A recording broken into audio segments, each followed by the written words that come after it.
ఆపాతాళనభస్థలాంతభువన బ్రహ్మాండమా విస్ఫురత్ జ్యోతిస్ఫటికలింగమౌళి విలసత్ పూర్ణేందువాంతామృతై అస్తోకాప్లుతమేకమీశమనిశం రుద్రానువాకాన్ జపన్ ధ్యాయే దీప్సిత సిద్ధయే ధృతిపదం విప్రోభిషం చచ్యవం. బ్రహ్మాండమే తానైన మహాశివుడు, త్రికాలములు త్రిలోకములు త్రయాగ్నులు తానే అయిన మహాదేవుడు తన 3 అడుగులలోనే ముల్లోకాలని ఇమిడి ఉన్నాయని చాటుతూ 3 అడుగుల తేజోలింగముగా అవతరించాడు మహాశివుడు. అదే తొలి లింగోద్భవము, అదే మొట్టమొదటి మహాశివలింగము. మహాశివుడు తనంతట తానుగా ఉద్భవించిన ఆత్మలింగము.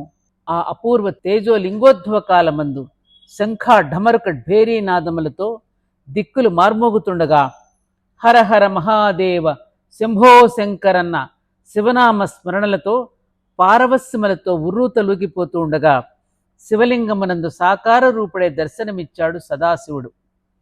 బ్రహ్మ విష్ణుల శివలింగమునందు మహాశివుని దర్శించి బ్రహ్మానంద భరితులవుతూ జ్యోతిర్లింగేశ్వర, మహిమాన్వితమైన తేజోలింగమునందు పరబ్రహ్మనైన నిన్ను దర్శించి ధన్యులమయ్యాము. ఈ జగత్తుకి నీవే కర్తవు భర్తవు.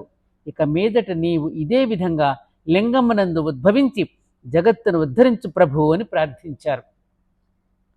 మహాశివుడు మందహాసం చేసి, చతుర్ముఖ, తొలుత బ్రహ్మాండమునే అవతరించిన నేను లింగాకారముగా జ్యోతిర్లింగముగా ఈ అరుణాచలమునందు తేజోలింగముగా అవతరించాను.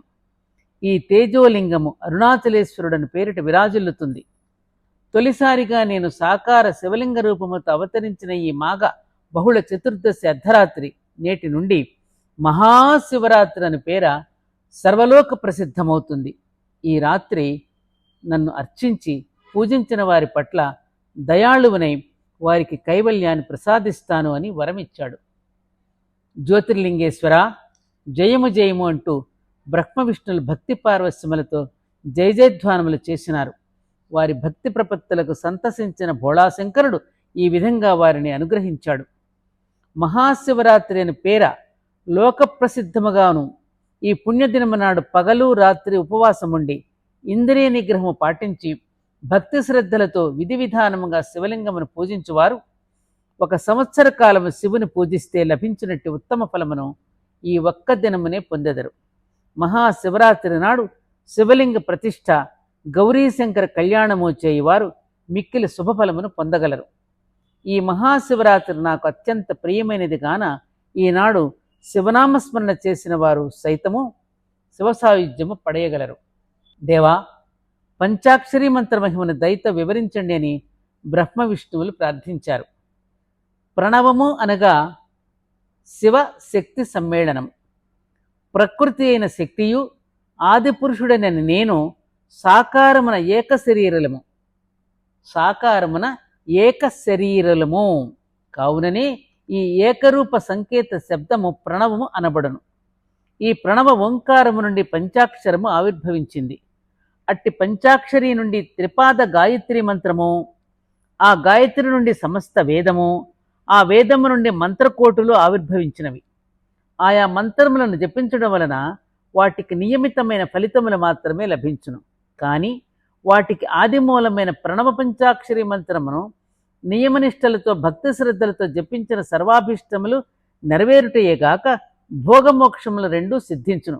కనుక మీకు ప్రణవ పంచాక్షరి మంత్రమును ఇప్పుడే ఉపదేశిస్తాను అంటూ పరమేశ్వరుడు ఆ విధంగా వివరించి బ్రహ్మ విష్ణువులను ఉత్తర దిశాభిముఖులుగా కూర్చోబెట్టి వారి శిరస్సులపై తన అభయహస్తముల నుంచి వారి వారి దక్షిణ కర్ణముల యందు తాను స్వయముగా ఓం నమః శివాయ అని పంచాక్షరి మహామంత్రాన్ని ఉపదేశించినాడు.